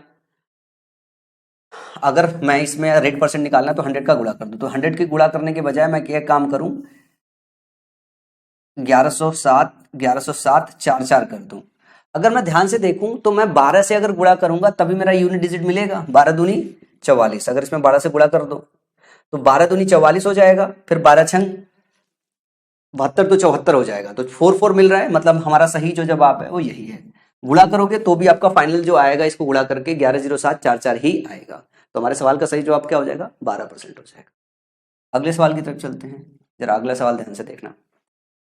एक राशि एक निश्चित चक्रवृद्धि ब्याज दर पर 4 वर्षों में 7,562 और 5 वर्षों में 8,469.44 हो जाती है। जब ब्याज वार्षिक रूप से संयोजित होता है तो अभी हमने इसी का निकाला है। ये डेटा ध्यान से देखो, यही डेटा है, सिमिलर डेटा है, कुछ अलग डेटा नहीं है। इसका मतलब क्या है कि अगर 4 साल में ऐसा है और 5 साल में ऐसा है, 2 कंसेक्यूटिव ईयर्स का अगर अमाउंट दिया है, A4 और A5 दिया हुआ है, अगर हमें रेट निकालना है तो A5 minus A4 upon A4 करेंगे, हमें रेट परसेंट मिल जाएगा। अभी इसका रेट परसेंट कैलकुलेट करके आ रहे हैं, R जो हमारा है 12% है, निकाल लिया हमने। सवाल क्या कह रहे हैं, यदि समान ब्याज दर पर 10,000 को 2 वर्षों के लिए उधार लिया जाता है तो चक्रवृद्धि ब्याज क्या होगा। 10 वर्ष 2 साल में, सॉरी 10,000 का 12% के हिसाब से 2 साल में बताना है। तो मैं इफेक्टिव रेट परसेंट निकाल लूं तेज कैलकुलेट करने के लिए, क्योंकि ये वाला डेटा इतना आसान है, खाली हमें जो भी हमारा इफेक्टिव रेट परसेंट आएगा उसमें 0 लगाना है। तो 12 का क्या होता है, 25.44 होता है, ठीक है ना। 12 + 12 24, और फिर उसमें जोड़ोगे 1.44, तो कितना हो जाएगा ये 25.44% होता है, ठीक है ना। कैसे हो जाता है, इफेक्टिव रेट परसेंट 12% + 12% + 1.44%, यही होता है। तो 12 इतना, फिर 25.44% हो जाता है। तो 12% का 2 साल का इफेक्टिव रेट परसेंट होता है 25.44। अब इसमें अगर 10,000 से गुणा करेंगे तो सवाल हमारा जो आएगा वो 2544 हो जाएगा। 10,000 से गुणा करना है, 100 से भाग देना है, तो 2544 आ जाएगा, सवाल का सही जवाब आ जाएगा। तो इसमें एक स्टेप बढ़ाया गया था, लेकिन सवाल में कोई दम तो नहीं था। अब क्या है ना कि अगर आपको इफेक्टिव रेट परसेंट वाला जो इसके पहले वाला क्लास अगर आपने नहीं किया हुआ है और तेजी से देखना नहीं आता है तो इस सवाल में बहुत ज्यादा टाइम किल करोगे। चलो अगले सवाल की तरफ चलते हैं। अगला सवाल है, 60,000 रुपए एक निश्चित सम संख्या में वर्षों के लिए एक निश्चित दर पर निवेश किए गए सालाना चक्रवृद्धि से 63,654 रुपए तक बढ़ जाता है। यदि इसे आधी अवधि के लिए समान दर पर निवेश किया जाता है तो यह कितनी राशि तक बढ़ेगा। सवाल देखना, 60,000 invested at a certain rate for a certain even number of years compound annually grows to 63,654 to how much amount could it grow if it is invested at the same rate of for half period। अब जैसे आप ये मान लो कि इसमें आपको साल नहीं पता है, रेट परसेंट नहीं पता है, लेकिन यहां से इस पैसे को पाने में आपको कितना इंटरेस्ट मिला है, 3654 का इंटरेस्ट मिला है कितने पे, 60,000 पे, 60,000 पे। तो आप यूं कह सकते हो कि जो आर इफेक्टिव है यहां से वो निकाल सकते हो कि जो भी साल हो, जो भी रेट परसेंट हो, मुझे वो दोनों नहीं पता है, पर हम इस दो डेटा से आर इफेक्टिव निकाल सकते हैं कि इफेक्टिव कितना मुझे परसेंटेज ब्याज मिला ओवरऑल। तो इसको 100 से गुणा कर लो, ठीक है ना। जैसे 100 से गुणा करोगे तो ये हो जाएगा, जरा ध्यान से देखो, 6 से भाग दोगे, 36 और 6 9 54, ठीक है ना। तो 6.09% हो गया, 6.09% हो गया आर इफेक्टिव। जरा सा बुद्धि लगाओगे तो ध्यान से इसे देखोगे, दिया हुआ है जो साल है वो इवन है, इवन ईयर है। तो मैं कह दूं कि अगर मैं 3% और 3% का 2 साल का इफेक्टिव निकालूं तो क्या होगा, 3 + 3 + 3 × 9 0.09%। तो क्या हो जाएगा, ये हो जाएगा 6.09%, 6.09%। तो जो रेट हमारा रहा है वो 3% रहा है। ये डेटा इस तरीके से दिया हुआ है कि हम यहां से ये डेटा देख के हमको निकालना पड़ेगा कि ये 3% रहा हुआ है, और रेट अगर 3% रहा हुआ है तो बोल रहा है कि अब हाफ ऑफ द ईयर के लिए आप अमाउंट बताओ। हाफ ऑफ द ईयर मतलब टोटल 2 साल था, कंपाउंड अभी भी एनुअली हो रहा है, तो अब 2 साल का आधा कितना हो जाएगा, 1 साल। 1 साल में आपको अमाउंट बताना है। 1 साल में आपको जो ब्याज मिलेगा 6×18, ठीक है ना, 1800 रुपए मिलेगा, और 6000 में 1800 रुपए जोड़ोगे तो ऑप्शन ए हो जाएगा 61,800 रुपया। समझ में आया? तो इतना ही आसान क्वेश्चन था अगर आपको सही से देखने आ जाए तो। अगले सवाल की तरफ चलते हैं। अगला सवाल देखो, एक निश्चित राशि 2 वर्षों में 291600 रुपए और वार्षिक चक्रवृद्धि ब्याज पर 3 वर्षों में 31,4928 रुपए हो जाती है। 40,000 रुपए पर 2 वर्षों के लिए समान दर पर साधारण ब्याज कितना होगा। अब आपको सिंपल इंटरेस्ट निकालना है, लेकिन सिंपल इंटरेस्ट तो तब निकाल पाओगे जब आपको ये पता चल जाए कि आपका रेट परसेंट क्या है। रेट परसेंट कैसे निकालोगे, रेट परसेंट के लिए आपको दिया है 2 साल का, दिया है 3 साल का दिया हुआ है, तो आर परसेंट आप डायरेक्टली निकाल सकते हो। आर परसेंट आप डायरेक्टली निकाल सकते हो, कैसे, 314928 माइनस 291600 करोगे तो जैसे इसको भाग दोगे कितना, 3 1 4 9 2 8 9 2 8, और इसमें भाग माइनस कितना करना है, 291600 माइनस करना है, और भाग किससे देना है, 291600 से इंटू 100 करना है। जरा डिफरेंस लो, डिफरेंस लोगे तो ये हो जाएगा 28, ठीक है ना, और 9 में से 6 गया 3, 4 में से 1 गया 3, और ध्यान से सर देखोगे 11 में से 9 गया 2, तो 23328 हो जाएगा, अपॉन में 291600 हट जाएगा। ध्यान से देखो, अगर मैं ये देखूं कि मैं रेट परसेंट निकालने की कोशिश करूं तो मैं इसमें अगर 8 का गुणा कर दूं, 8 का गुणा कर दूं, मैं यूनिट डिजिट से चल रहा हूं, ठीक है ना, तो 8 6 48, ठीक है ना, 8 1 8 4 12, ठीक है ना, 8 9 72 1 73, ठीक है ना, 8 दूनी 16 16 7 23, तो ये 8 से सीधे सीधे कट जाएगा, तो आपका जो रेट परसेंट है वो कितना आ गया, 8% आ गया। अब अगले सेक्शन में 40,000 का 2 साल को आपको सिंपल इंटरेस्ट निकालना है, तो 1 साल का 8%, सिंपल इंटरेस्ट 2 साल में 2 गुना हो जाएगा, तो 16% हो जाएगा, 16 चौका 6400 रुपए जो हो जाएगा आपका सही जवाब। समझ में आया? अगले सवाल की तरफ मूव करते हैं, 12वें सवाल की तरफ। 5,000 रुपए की राशि प्रति वर्ष चक्रवृद्धि ब्याज की निश्चित दर से 8 वर्षों में 7200 रुपए होती है और ब्याज वार्षिक रूप से संयोजित होती है। 6,550 रुपए की राशि पर 4 वर्षों में समान ब्याज दर पर चक्रवृद्धि ब्याज कितना होगा, ठीक है ना।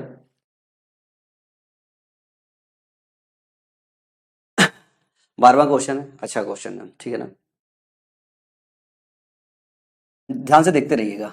5,000 रुपया है, 5,000 रुपया कितने साल में, 8 साल में, 8 साल में कितना हो रहा है, 7200 रुपए हो रहा है। ब्याज वार्षिक रूप से संयोजित होता है। 4,550 रुपए की राशि पर 4 वर्षों में ब्याज पूछा है, 4 वर्षों में ब्याज पूछा है।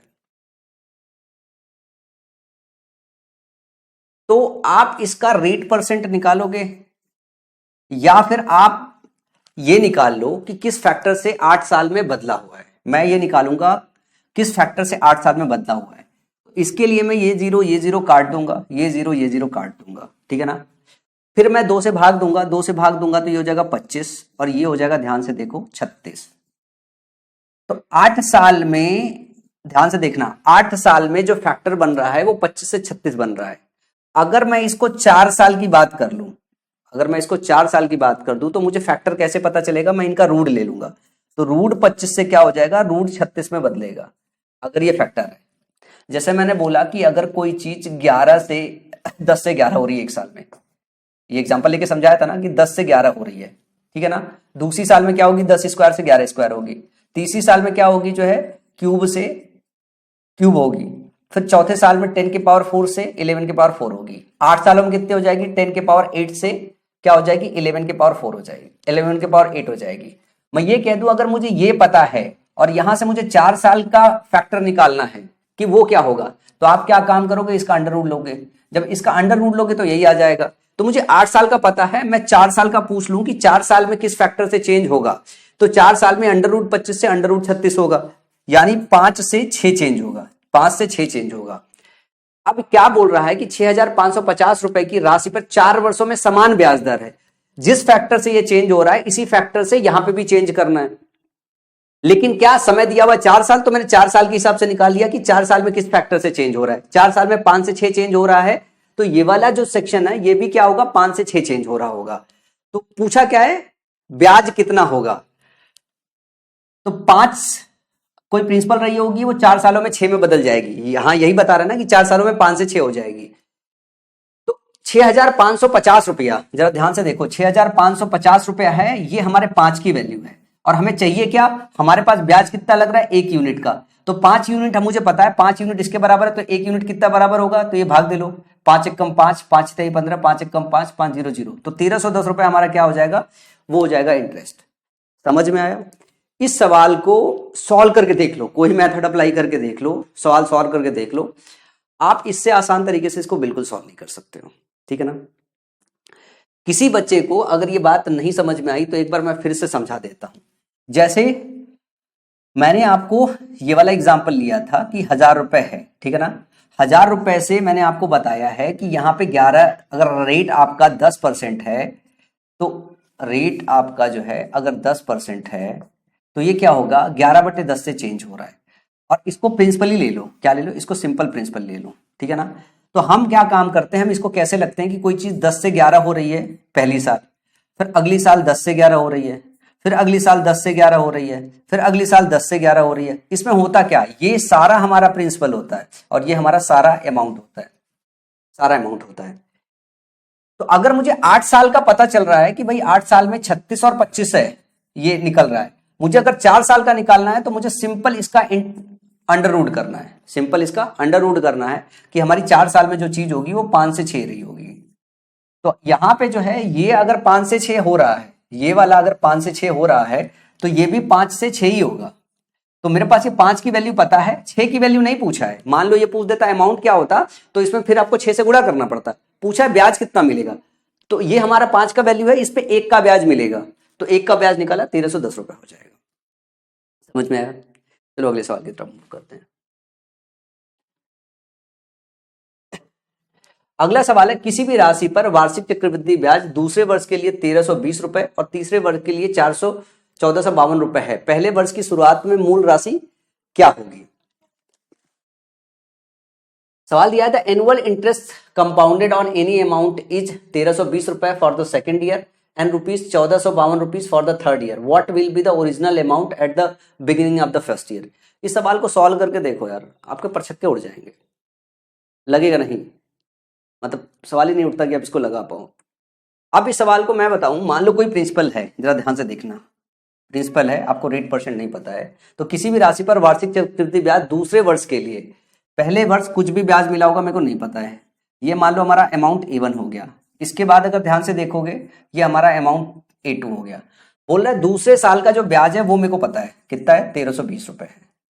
फिर उसके बाद मैं बोल रहा हूं कि मान लो ये A3 है, ना मुझे A3 पता है, ना A2 पता है, ना A1 पता है, ना प्रिंसिपल पता है, लेकिन मुझे ये पता है कि इस साल का जो I2 है ये 1,320 है और ये क्या है 1,452 है, ये क्या है हमारा I3 है।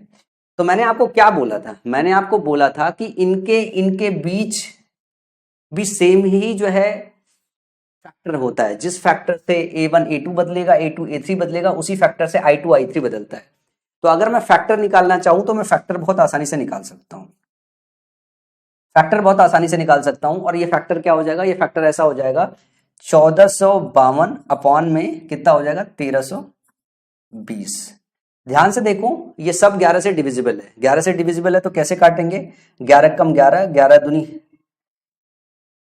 22 और 0, ठीक है ना, 120 हो गया। 11 कम 11 और 35 हुआ, 11 तेईस 33, 11 दूनी, फिर जरा ध्यान से काटो, 12 से काटोगे 10 हो जाएगा और 12 से काटोगे 11 हो जाएगा। तो आपको पता चल गया कि 11/10 के फैक्टर से चेंज हो रहा है। 11/10 के फैक्टर से चेंज होने का मतलब है जो रेट परसेंट है, जो आर है वो आपका कितना है 10% है। आर जो है वो आपका 10% है, आर जो है वो 10% है। तो आप यूं कह सकते हो कि 2 साल में इफेक्टिव रेट परसेंट क्या होगा 21% होगा। 2 साल में इफेक्टिव रेट परसेंट कितना होगा 21% होगा। अब इसमें सवाल क्या कहा है, 21% से कोई फायदा नहीं है। अब सवाल क्या कह रहा है, सवाल ध्यान से देखना। सवाल ये कह रहा है कि दूसरी साल का पता है मेरे को, दोनों साल का पता होता तो 21% की वैल्यू निकाल लेते, लेकिन दूसरी साल का सिर्फ पता है। तो आप यूं कह सकते हो कि जो रेट है वो 10% है, ठीक है ना। तो जो A1 का 110% है, जो A1 का 10% है, A1 का जो 10% है, जो A1 का 10% है वो क्या है, वो 1320 रुपए है। यही तो है ना, A1 का 10% 1320 है। और A1 क्या है, ये P का 11/10 है, P का 11/10 है। भाई 11/10 के फैक्टर से चेंज हो रहा है, 10% है, तो समझ में आया। अब यहां से खाली आपको कैलकुलेट करना है न्यूमेरिक वैल्यू। 11 से काटोगे ये हो जाएगा 12, तो आपको न्यूमेरिक वैल्यू 12 लग गया है, क्योंकि आपको न्यूमेरिक वैल्यू से पता चल जाएगा, बाकी कोई और न्यूमेरिक वैल्यू नहीं आ रहा है। तो जो प्रिंसिपल है वो आपका 12 और इसके साथ सारे जीरो होंगे, और 12 के साथ सारा जीरो ऑप्शन नंबर डी में दिया हुआ है। समझ में आया सवाल, कि एक बार दोबारा से समझा दूं। ये चीज है जो ये वाला क्वेश्चन का पैटर्न है, ये समझना बहुत जरूरी है। इस तरीके के 3-4 क्वेश्चन और है, सब समझ में आ जाएगा। ये मैंने आपको एक लाइन रटवाई थी, लिखवा के समझा के रटवाई थी, क्या जरा ध्यान से देखो। ये वाली रटवाई थी कि जिस फैक्टर से हमने लिखवा है ना अमाउंट, जिस फैक्टर से हमारा अमाउंट चेंज होता है उसी फैक्टर से उतने ही समय में हमारा इंटरेस्ट भी चेंज होता है। तो इसी चीज को अप्लाई किया हमने इस सवाल में, इसी चीज को अप्लाई किया हमने इस सवाल में कि हमारा I2 और I3 जो है इसके बीच का जो रेशियो है वो सेम रेशियो होना चाहिए जो P और A1 के बीच में है, या A1 A2 के बीच में है, या A2 A3 के बीच में है। किसी दो के बीच में जो अमाउंट में रेशियो होगा वही इनके इंटरेस्ट में भी रेशियो होगा। और यहां से हमने निकाला 11/10 का रेशियो है, इसका मतलब रेट जो है हमारा 10% है, ठीक है ना। रेट हमारा जो है 10% है। चलिए आगे चले, अगले सवाल की तरफ चले। एक आध क्वेश्चन और मिलेगा, अभी और फंडा क्लियर हो जाएगा। सवाल दिया है दूसरे वर्ष और तीसरे वर्ष के लिए प्रति वर्ष ब्याज की एक निश्चित दर पर एक निश्चित राशि पर चक्रवृद्धि ब्याज क्रमशः 3300 और 3630 रुपए है। 2.5 वर्षों के बाद प्राप्त राशि क्या है जब समान राशि वार्षिक रूप से संयोजित ब्याज की समान दर पर उधार दी जाती है, ठीक है ना। चलो इसमें एक तो वो लगा हुआ है यहाँ पे स्टार, इसको हटा देते हैं। मतलब जवाब तो चलो पहले पता चल गया, जब जवाब पहले से पता चल जाता है तो दिमाग सवाल में नहीं जाता है, ऑप्शन बनाने में चला जाता है। तो ऑप्शन को इग्नोर करो, जो है यहाँ पे ये देखो ही मत, आप सवाल और सवाल की धार देखो। सवाल क्या कह रहा है, दूसरे वर्ष और तीसरे वर्ष के लिए प्रति वर्ष ब्याज की एक निश्चित दर पर एक निश्चित राशि पर चक्रवृद्धि ब्याज क्रमशः 3300 पर 3630 रुपए हो जाता है। फिर से मैं बनाता हूँ आपको प्रिंसिपल, जरा ध्यान से देखना। ये हमारा प्रिंसिपल है, यहाँ से A1 बना, ठीक है ना। ये सब मन में कैलकुलेट कर लोगे, लेकिन एक बार पैटर्न सीख लो। ये बना A2, ठीक है ना। फिर यहाँ से ध्यान से देखोगे ये बनेगा A3 आपका, ठीक है ना, अमाउंट। यहाँ पे I1 बनेगा, यहाँ पे I2 बनेगा और यहाँ पे I3 बनेगा। आपके पास I2 की वैल्यू दी हुई है सवाल में। I2 की वैल्यू क्या है, I2 की वैल्यू दी हुई है 3300, I2 की वैल्यू 3300 दी हुई है। और I3 की वैल्यू क्या दी हुई है, 3630 दी हुई है। तो मैं कहता हूं कि मैं यहाँ से क्या फैक्टर निकाल लूं, तो मैं फैक्टर निकालूंगा, क्या करूंगा 3630 अपॉन 33 से करूंगा। अलग से कर रहा हूं, इसकी जरूरत नहीं, आप सीधे सीधे काट सकते हो। 11 तिहाई 33, 11 तिहाई 33, ठीक है ना। और ये हो जाएगा 30, फिर से काटोगे 10 हो जाएगा, ये काटोगे तो फिर से 11 हो जाएगा।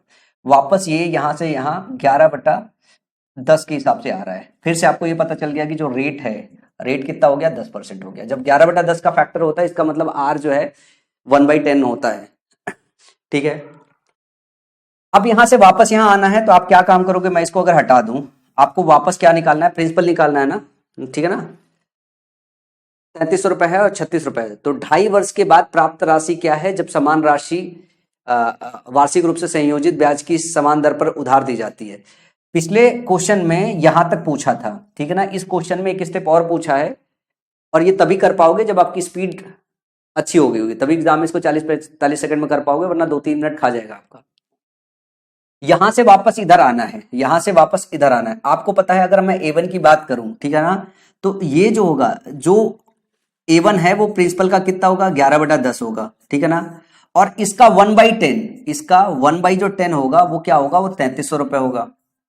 इंटरेस्ट है ना, तो इसका 1/10 जो है ये 3300 रुपए होगा, और ये इसका 11/10 होगा। जरा ध्यान से 11 काटो, 11×3 = 33, ये 300 हो जाएगा, और 300 के साथ 2 0 और लगाओगे 30,000 हो जाएगा। तो जो प्रिंसिपल है वहां से आपको पता चल गया 30,000 हो गया। रेट आपको पता है, जरा ध्यान से देखो, जो रेट है वो आपका 10% है। अब अगले सवाल के सेक्शन पे आओ। अगले सवाल के सेक्शन पे कल की जो क्लास है वो काम आएगी। क्या दिया हुआ है, 2.5 वर्ष के बाद प्राप्त राशि क्या है जब समान राशि वार्षिक रूप से संयोजित किया जाए, जो है ब्याज समान दर पर उधार दी जाती है। तो आपको 10% के हिसाब से 2.5 साल का जो है निकालना है, इस वाली 30,000 पे जो है। और क्या क्या निकालना है, ब्याज बताना है, 2.5 वर्ष के बाद प्राप्त राशि क्या, अच्छा अमाउंट निकालना है। तो मैं अगर आपको ये बोलूं कि 10% है, तो 2 साल का इफेक्टिव जो है कितना हो जाएगा, 2 साल का इफेक्टिव 21% हो जाएगा। लेकिन 2 साल के बाद जब अगले आधे साल की बात करेंगे, तो आधे साल के हिसाब से रेट भी निकालना पड़ेगा। आधे साल के हिसाब से जो रेट होगा वो 5% हो जाएगा। तो 21 और 5 का और समअप होगा, तो 21 × 5/100, तो 21×5 कितना हो जाएगा, 26। 26 प्लस 5 × 5 और 5 दूनी 10, ठीक है ना, 1.0 हो जाएगा। तो 26.105 हो जाएगा। क्या, ये आपका परसेंटेज इंटरेस्ट हो जाएगा। इतना इफेक्टिव इंटरेस्ट आर इफेक्टिव मिलेगा केस सेकंड में, सेकंड केस में। अगर आपको अमाउंट निकालना है तो भाई प्रिंसिपल अपने आपका 100% होता है, अमाउंट जो है 100% और जोड़ दोगे, तो जो अमाउंट निकलेगा फाइनल वो क्या हो जाएगा, 1 0 2 0 3 0 4 0 गुणे इसका 126, 126.105% हो जाएगा, डिवाइड बाई 100, 00 से 00 कट जाएगा। अब आपको क्या काम करना है, खाली गुणा करना है, और जैसे गुणा करोगे तो ऑलरेडी 38115 ही आएगा, क्योंकि वहां पे लगा हुआ है। गुणा करके देख लो, 3 × 5 = 15, 3 0 0 1 और 3 1, ठीक है ना। कहाँ पे थे, 3 से गुणा कर रहे थे ना, 3 × 5 = 15 और 3 0 0 1, 3 कम 3, 3 छक्का 12, 1 13, 3 छक्का 12, ठीक है ना। यही वाला आ रहा है ना, 126 कुछ गड़बड़ तो नहीं कर रहे हैं, नहीं सही है। वापस एक बार गुणा कर लेते हैं, पता चला जो है ऑप्शन टिक तो कर दिया है और कुछ गड़बड़ ना हो जाए। सवाल एकदम सही लिखा हुआ है, 2.5 साल के लिए निकाला हुआ हम लोगों ने। तो कौन सा सेक्शन है जो इरेज करके मैं निकालूं, यहाँ पे निकाल लेता हूँ। आर मैं यहाँ पे लिख देता हूँ कि जो रेट है वो 10% आ गया है।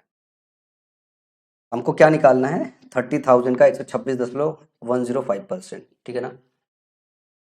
21.26 थी। एक बार ये वापस गुणा कर लेते हैं, 5 × 5 और 5 दूनी 10, ठीक है ना।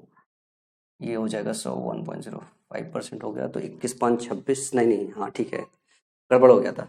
21.26 एक 27 हो जाएगा, ये 27% हो जाएगा, तभी मैं कहूँ कुछ गड़बड़ हो रहा है। 27.105% जो होगा, तो एक आप इसको निकालोगे 127, क्या होगा, 127.105%। अब 3 का गुणा करो, मैं वही कहूँ कुछ मिस हो रहा था।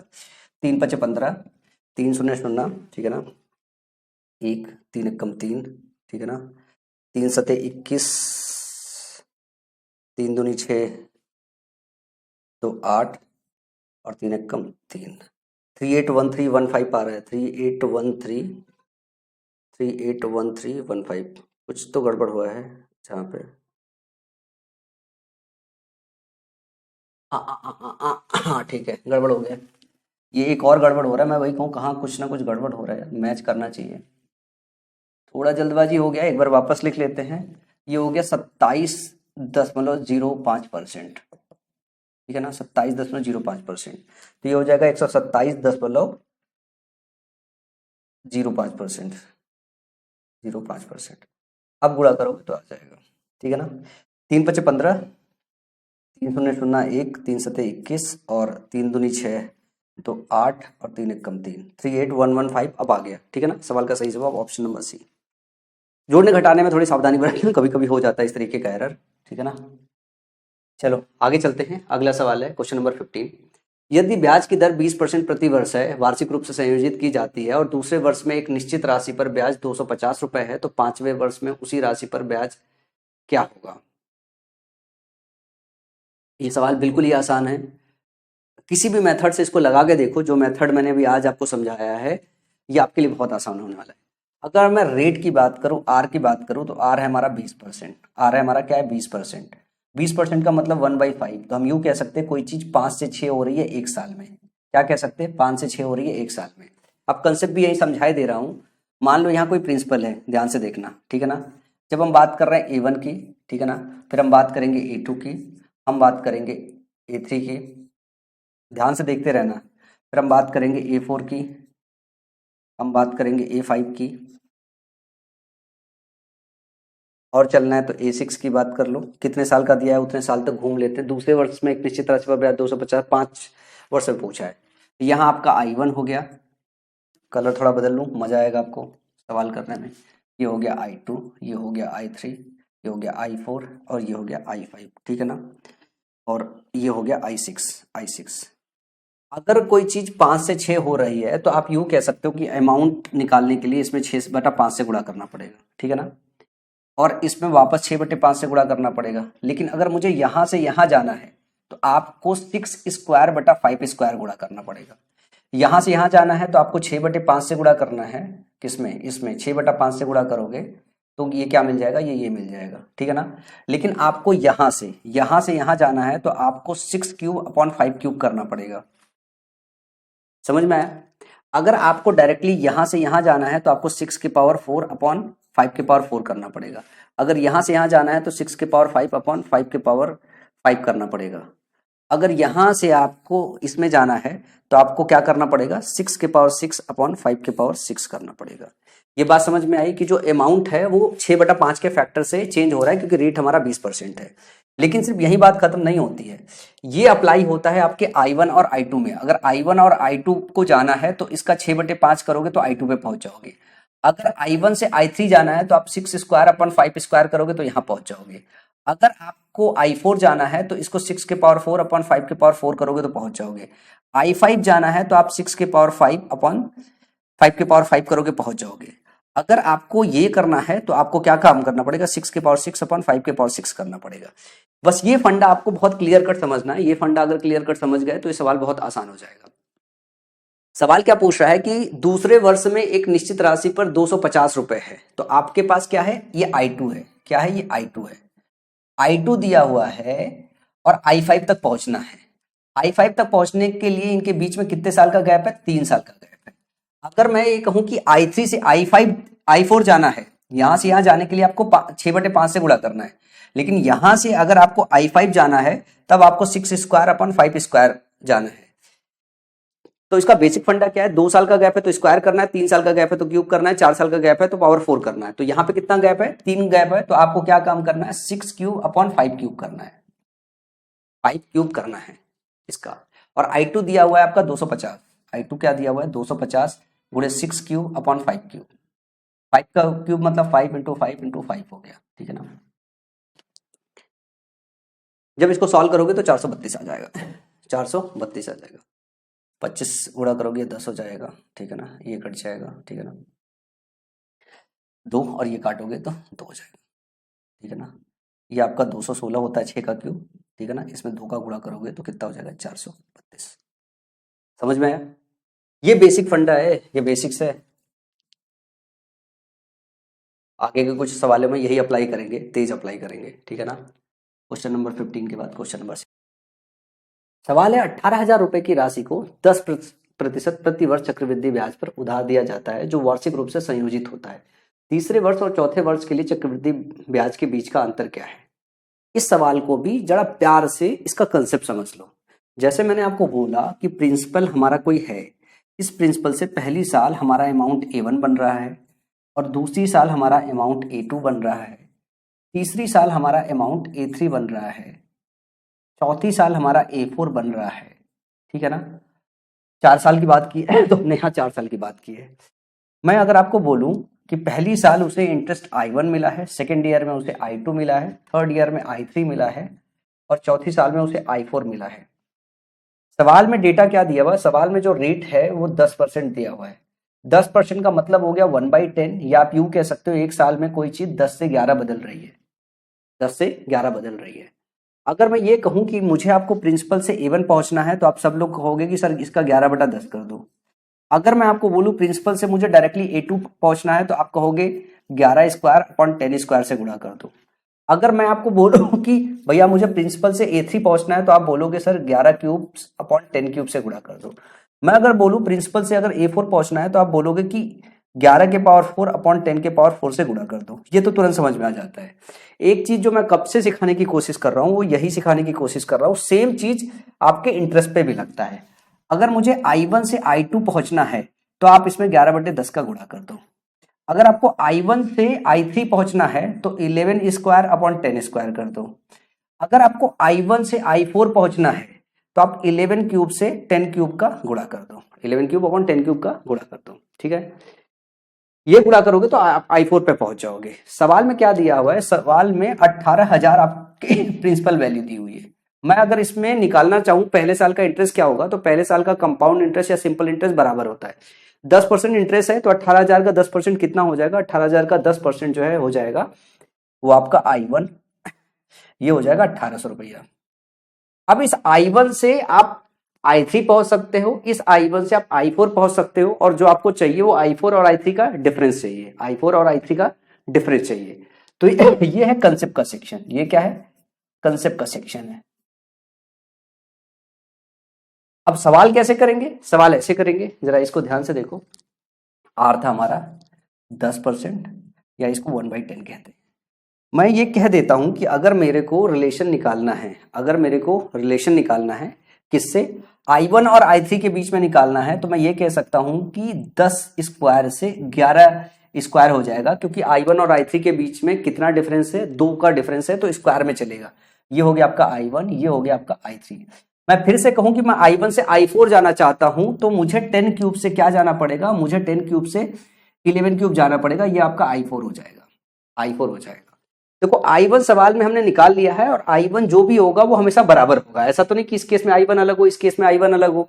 यहाँ 10 क्यूब है, यहाँ 10 स्क्वायर है, 9 साफी है, दोनों जगह I1 बराबर कर दो। मैं यहाँ 10 का गुणा कर दूंगा, 10 का गुणा करूंगा, यहाँ पे भी 10 का गुणा कर दूंगा। तो आपको I4 मिल गया, आपको I3 मिल गया, I4 I3 घटा दो। तो 11 के क्यूब में से 11 स्क्वायर इंटू 10 घटाओगे तो I4 माइनस I3 क्या आ जाएगा? I4 माइनस I3 आ जाएगा 11 स्क्वायर कॉमन हो जाएगा, और 11 माइनस 1 इंटू 1 हो जाएगा। तो कुल मिला जुला के जो डिफरेंस है 121 यूनिट आ जाएगा। हमें I1 की वैल्यू हमने निकाल रखी है 1800 है, वो हमें पता है। I1 की वैल्यू हमने निकाल रखी है। I1 अगर ध्यान से देखो पहली साल का इंटरेस्ट होगा, ये 10% होगा, 1800 हो जाएगा। अब हमें I1 मतलब हो गया 10 क्यूब हो गया ना, 10 क्यूब की वैल्यू पता है 1800। तो 10 क्यूब की वैल्यू हमें पता है 1800, हमें किसकी निकालनी है? 121 की वैल्यू निकालनी है। 121 की वैल्यू हो जाएगी 1800 अपॉन में 10 क्यूब इंटू 121। ध्यान से देखो, ये जो नंबर है, जो भी डेटा आपका आएगा 11 और 9 का मल्टीपल है। ऑप्शन जो दिया हुआ है जरा ध्यान से 9 और 11 का मल्टीपल चेक कर लो। ये देखोगे तो 9 का मल्टीपल नहीं है, 6 10 और 8 2 10 2 12 1 13, ये भी नहीं है। ध्यान से देखो कि ये भी नहीं है। यही एक डेटा है ऑप्शन नंबर बी में, जो 9 का भी मल्टीपल है, जो 11 का भी मल्टीपल है। तो सवाल का सही जवाब हो जाएगा ऑप्शन नंबर बी। चलो इसी को लेके एक सवाल और सॉल्व करते हैं। क्वेश्चन नंबर 17, सेम पैटर्न है। यहाँ पे दिया हुआ है, यदि तीसरे वर्ष में एक निश्चित राशि पर 8% प्रति वर्ष की दर से चक्रवृद्धि ब्याज 3600 रुपए है। ये आपका I3 दिया हुआ है डायरेक्टली। अब मैं फिगर नहीं बनाऊंगा, मैं आपको सीधे दिखा रहा हूँ। ये दिया हुआ I3 आपका क्या है? 3600 रुपए हो गया, सीधा सीधा इंटरेस्ट दिया हुआ है। बोल रहा है चौथे और पांचवें साल का, चौथे और पांचवें साल का आपको डिफरेंस बताना है। 8% का मतलब क्या हो गया? 8% की अगर मैं बात करूं तो ये हो गया 4/25। तो आप यूं कह सकते हो 25 से कोई चीज जो है वो 29 हो रही है। चाहे वो आपका प्रिंसिपल हो वो 25 से 29 होगा, चाहे वो इंटरेस्ट हो वो 25 से 29 होगा। तो मैं अगर I3 के रेस्पेक्ट में I4 जाना चाहूंगा तो मुझे कितना जाना पड़ेगा? 25 से 29 जाना पड़ेगा। अगर मैं इसको I3 ले लूं, ठीक है ना, और मैं इसको I4 ले लूं तो मुझे 25 से 29 जाना पड़ेगा, क्योंकि एक साल का डिफरेंस है और एक साल के डिफरेंस में 25 से 29 ही चीजें बदलेगी। फिर अगर मुझे I3 से I5 जाना है तो मुझे 25 स्क्वायर से क्या जाना पड़ेगा? मुझे 29 स्क्वायर जाना पड़ेगा। आप बोलोगे ठीक है, आप I5 तक चले गए। अब मुझे I5 और I4 का डिफरेंस चाहिए, I5 I4 का डिफरेंस चाहिए। सावधानी ये बरतनी है कि मैं I5 और I4 का डिफरेंस लूं, लेकिन मुझे I3 बराबर रखनी है। I3 बराबर रखने के लिए 25 का गुणा इधर करूंगा और 25 का गुणा इधर रखूंगा, और जब इधर जो है सॉल्व करूंगा तो मैं 29 कॉमन ले लूंगा, और 29 माइनस जो है 25 क्या हो जाएगा, 4 हो जाएगा। तो I4 minus I5 minus I4 29 गुणे 4 आ जाएगा। सवाल में I3 दिया हुआ है, सवाल में क्या दिया हुआ, I3 3600 दिया हुआ है, और हमने I3 क्या निकाला है यहाँ पे, ये हमारा I3 था। तो I3 को बराबर कर देंगे कि 25 स्क्वायर की वैल्यू है वो 3600 के बराबर है, और हमें क्या चाहिए 29 गुणे 4, ठीक है ना। तो क्या हो जाएगा 3600 बटा 25 का स्क्वायर गुणे 29 गुणे 4, 29 गुणे 4, है ना। अच्छा, इसमें एक और कैलकुलेशन एरर हो गया, जरा करेक्ट कर लेना सारे के सारे लोग। ये 4/25 नहीं होगा यार, ये 2/25 होगा, ठीक है ना, 2/25 होगा, इसका जरा करेक्शन कर लेना, ठीक है ना। ये 27 हो जाएगा। जब ये 27 होगा तो जरा ध्यान से देखना, ये क्या हो जाएगा, ये 27 हो जाएगा और ये 27 हो जाएगा, ठीक है ना। ये हो जाएगा 27 और ये हो जाएगा 27 का स्क्वायर, और ये क्या हो जाएगा 27 गुणे 2, 27 गुणे 2 हो जाएगा, 27 गुणे 2 हो जाएगा। तो यहाँ पे आपको इसकी वैल्यू नहीं चाहिए, यहाँ पे चाहिए आपको वैल्यू जो है 27 गुणे 2 की। 27 गुणे 2 मतलब 54 की वैल्यू चाहिए, तो 3600 गुणे 54 अपॉन में 625, 625, ठीक है ना। अब अगर मैं ऊपर 16 का नीचे 16 का अगर गुणा कर दूं तो ये 10,000 हो जाएगा। अब ऊपर खाली आपको 36 गुणे 54 गुणे 16 गुणा करना है और 100 से भाग देना है। जब इसको सॉल्व करोगे तो आपका डेटा आएगा 311.04, जो कि ऑप्शन डी होगा। ये सॉल्व कर लेना, डेटा इसमें कुछ अलग नहीं है। जरा इसको मैं ऊपर रख लूँ तो डेटा आपका क्या होगा 36 गुणे 54 गुणे 16 बटा 100, ये होगा, ठीक है ना। इसको सॉल्व करोगे तो ये आपका सॉल्व होकर ऑप्शन डी आ जाएगा। समझ में आया? आई होप आप कंसेप्ट समझ गए होगे। इसका थोड़ा ध्यान रख लेना, दिमाग में कुछ और चल रहा था तो 8% को मैंने 4/25 रख दिया है, ठीक है ना। ये 8% बराबर 2/25 होगा। अगला सवाल है, 15,000 रुपए की राशि 16% प्रतिवर्ष चक्रवृद्धि ब्याज पर उधार दी जाती है। दूसरे वर्ष और तीसरे वर्ष के चक्रवृद्धि ब्याज के बीच का अंतर क्या है? सेम सवाल है, दूसरे तीसरे साल का निकालना है। अब इस 16% की बात करें एक्चुअली तो ये होगा 4/25, ये होगा 4/25। तो 25 से कोई चीज कहाँ जाएगी, 29 जाएगी। लेकिन अगर मैं 15,000 की बात करूं और I1 निकालूं, मैं इसमें पहले साल का इंटरेस्ट निकालूं तो क्या हो जाएगा, 25,000 का 16% निकालना पड़ेगा, तो 2 जीरो कट गया, 16 शून्य 16, 16 पंचे 80 और 16 कम 16, 16 8 24, ये हो जाएगा 2,400 रुपया ब्याज हो जाएगा I1 आपका। अब आपको दूसरे साल जाना है तो दूसरे साल अगर I1 से जा रहे हो तो 25 से आप 29 जाओगे, और तीसरे साल आप 25 स्क्वायर से कहाँ जाओगे, 25 स्क्वायर से आप 29 स्क्वायर जाओगे। ये हो गया आपका I1, ये हो गया I3 I2 और ये हो गया I3, ये है I1। I1 बराबर करना पड़ेगा तो 25 का गुणा इधर भी करना पड़ेगा, 25 का गुणा इधर भी करना पड़ेगा। अब जब हम I4, क्योंकि I1 हमारा बराबर हो गया तो हम अब सीधे सीधे I3 और I2 का डिफरेंस ले सकते हैं। I3 और I2 का जब डिफरेंस लेंगे, ठीक है ना, तो ये कितना हो जाएगा, I3 और I2 का डिफरेंस लेंगे तो 29 कॉमन हो जाएगा, ठीक है ना, और 29 गुणे 4 आ जाएगा, 29 गुणे 4 आ जाएगा। हमें क्या दिया हुआ है, हमने जो निकाल लिया वो I1 निकाल लिया है, मतलब 25 स्क्वायर की वैल्यू निकाल ली हमने, 25 स्क्वायर की वैल्यू निकाल ली है। 25 स्क्वायर की वैल्यू है 2400, ठीक है ना। तो हमें जो चाहिए वो चाहिए 29 गुणे 4, 29 गुणे 4 की वैल्यू चाहिए, किसकी बराबर हो जाएगी, 2400 बटा 25 गुणे 25 गुणे 29 4, इसकी वैल्यू निकालनी है। जरा ध्यान से देखो, मेरे को जो समझ में आ रहा है इसमें कि ये तो 25 गुणे 25 है ना,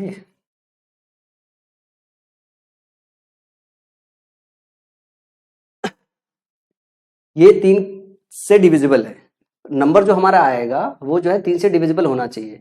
तो जरा ध्यान से देखते हैं, कोई नंबर ऐसा है जो डिविजिबल है, 8 4 12 और 12 5 17, ये डिविजिबल नहीं है। 4 4 8 8 8 8 16, 16 5 21, ये 3 से डिविजिबल है, ठीक है ना। यहाँ पे देखते हैं, 8 दूनी 16, 16 4 22, 22 5 27, 27 4 ये नहीं है, और 4 4 8 8 5 13, ये भी 3 से डिविजिबल नहीं है। एक ही नंबर आपका डिविजिबल आ रहा है 445.44, ये आपका संभावित मान है। एक बार फिर से चेक कर लो, 8 दूनी 16 4 20 और 20 9 29 नहीं है, और ये है 4 4 8 और 8 8 16, 16 5 21, ये सिर्फ एक नंबर है जो 3 से डिविजिबल है, तो करेक्ट ऑप्शन बी हो जाएगा। पूरा सॉल्व करने की नीड नहीं है, क्योंकि आपको ये पता है कि इसके अंदर 3 का फैक्टर है, इसके अंदर 3 का फैक्टर है, तो ये आ जाएगा, क्योंकि यहाँ 25 से काटोगे ये 4 हो जाएगा, ठीक है ना। या आप 4 का गुणा कर दो, यहाँ पे नीचे 4 का गुणा कर दो, 2 0 काट दो, वो बात एक ही है। समझ में आई बात? तो यहाँ से आप आगे ज्यादा सॉल्व मत करो, 3 की डिविजिबिलिटी खाली चेक कर लो, क्योंकि ऑप्शन में अप्रोक्सीमेट वैल्यू नहीं पूछा है, एग्जैक्ट वैल्यू पूछा है। एग्जैक्ट वैल्यू में आप डिविजिबिलिटी चेक कर सकते हो। ये चीज मैंने कई बार आपको ऑलरेडी सिखा रखा है। चलो अगले सवाल की तरफ चलते हैं। अगला सवाल है, चौथे वर्ष के सीआई और तीसरे वर्ष के सीआई के अंतर का अनुपात तीसरे वर्ष के सीआई और दूसरे वर्ष के सीआई से 12 और 11 है, ब्याज दर ज्ञात कीजिए। यहाँ पे मैं एक और बात आपको समझाना चाहता हूँ। 2 बातें तो आपने सीख रखी है, एक बात और सीख लो आप। जैसे हमने एक डेटा लिया था कि अगर हम अपनी मूल रकम 1000 रुपये ले लें और जो रेट परसेंट है 10% ले लें, तो पहली साल क्या होता है, हमें 100 रुपये का ब्याज मिलता है और ये हमारा 1100 रुपये हो जाता है, और 11/10 के फैक्टर से ये चेंज होता है। ये बात सीखी है। फिर ये 11/10 के फैक्टर से चेंज होता है, ये 110 रुपये का ब्याज मिलता है, ये 1210 रुपये हो जाता है। और ध्यान से देखो, फिर से अगर देखोगे तो 11/10 के फैक्टर से चेंज होता है, 1331 रुपये शायद हो जाता ना, ठीक है। 121 होगा तो जोड़ोगे 1331 रुपये हो जाता है। सब 11/10 के फैक्टर से चेंज होता है। यहाँ पे जरा ब्याज देखो, सवाल क्या कह रहा है, मैंने सिर्फ एक एग्जाम्पल लिया समझाने के लिए कि आपको पता है कि यहां से यहां देखोगे तो आपको पता है 11 से 10 का फैक्टर है, यहां से यहां देखोगे जो इंटरेस्ट आएगा बीच में ये आएगा 121 रुपए, ये भी 11/10 का फैक्टर है। और फिर अगर आप ध्यान से देखोगे इसमें, तो एक चीज मैं और आपको दिखाना चाहूंगा, ठीक है ना। अगर मैं किसी 2 साल का ब्याज का डिफरेंस लूं, जैसे इसका डिफरेंस लूं ब्याज का, ठीक है ना, ये 110 है, ये 100 है, ये कितना आ जाएगा 10, और इन 2 सालों का डिफरेंस अगर लूं, इन 2 सालों का डिफरेंस लूं तो मैं 121 और 110 को घटाऊंगा तो 11 आ जाएगा। और इनका अगर अनुपात देखूं तो ये भी क्या है, 11/10 का ही आ रहा है रेशियो। क्या आ रहा है, 11/10 का रेशियो आ रहा है। तो यहां से एक बात आपको ये याद रखनी पड़ेगी कि आपका A2 और A1 का जो रेशियो आता है, यही आपका जो है I2 और I1 का रेशियो आता है, ठीक है ना। I2 और I1 का यही रेशियो आता है, और यही रेशियो आता है आपका I3 माइनस I2 अपॉन में I2 माइनस I1 का रेशियो आता है। यही अनुपात होता है, या इसको ऐसे लिख सकते हो, अनुपात में लिख रहे हो तो अनुपात हो जाएगा I2 माइनस I1 का अनुपात। समझ में आया? किसी 2 कॉन्जिक्यूटिव ईयर्स का जो है, जो इंटरेस्ट है उसका जो डिफरेंस होता है, और फिर अगले 2 साल का जो है इंटरेस्ट का कॉन्जिक्यूटिव ईयर्स का जो है डिफरेंस निकालोगे, उनका जो अनुपात निकालोगे वो अनुपात भी आपस में बराबर आता है। तो इसी फंडे को अप्लाई करेंगे। आपको पता है किसी 2 कॉन्जिक्यूटिव ईयर्स का जो है डिफरेंस है, क्या दिया, चौथे वर्ष के सीआई और तीसरा, मतलब आपका दिया I4 minus I3 upon I3 minus I2। ये क्या दिया हुआ है, ये दिया हुआ आपका 12/11। ये क्या दिया हुआ है, 12/11। तो जो 12/11 है, इसका मतलब है जो आपका फैक्टर है 11 से 12 बदल रहा है, मतलब आपको 1 रुपए का इंटरेस्ट मिल रहा है 11 पे, तो रेट परसेंट कितना हो जाएगा, 1/11। 1/11 का मतलब 9.09% होता है। तो सवाल का सही जवाब ऑप्शन नंबर सी हो जाएगा। तो ये बात भी आपको याद रखना है कि A2 और A1 का जो रेशियो होता है वही I2 I1 का रेशियो होता है, वही I3 माइनस I2 या I2 माइनस I1 का रेशियो होता है, या यूं कह दो I5 minus I4 upon I4 minus I3 का रेशियो होता है। किसी 2 कॉन्जिक्यूटिव ईयर्स का डिफरेंस लेके उसके अपॉन में नेक्स्ट 2 कॉन्जिक्यूटिव ईयर्स का डिफरेंस लोगे तो सेम रेशियो आता है। ये बहुत महीन महीन बातें हैं कंपाउंड इंटरेस्ट में, जो आपके क्वेश्चंस बहुत आसान बनाती है। चलो आगे चलते हैं। 2 क्वेश्चन और बचा हुआ है, और इस 2 क्वेश्चन के लिए मैं एक फॉर्मूला रटवाना चाहूंगा। मैंने बोला था कि कुछ क्वेश्चन आएंगे जिसमें मैं आपको फॉर्मूला रटवाऊंगा। आप इसको ऐसे याद कर लो जो है कि I3 minus I2 upon I2, ये फॉर्मूला है, सीधे सीधे रट लो। I3 minus I2 upon I2 is equal to x+1 का होल स्क्वायर, x+1 का whole square upon 2x+1 into x, 2x+1 into x। जहां पे जो रेट होता है, अगर कुछ इस तरीके का स्ट्रक्चर है तो जो रेट होता है वो 1/x होता है। क्या होता है, रेट जो होता है 1/x होता है। रेट का जो फ्रैक्शन वैल्यू होता है 1/x होता है, या यूं कह दो कि रेट का अगर फ्रैक्शन वैल्यू 1/x है तो तीसरे साल के इंटरेस्ट का दूसरे साल के इंटरेस्ट से घटाएंगे, अपॉन जो है दूसरा साल डालेंगे, तो ये कुछ x के हिसाब में ये आएगा। ये फॉर्मूला आप डायरेक्टली याद कर लो।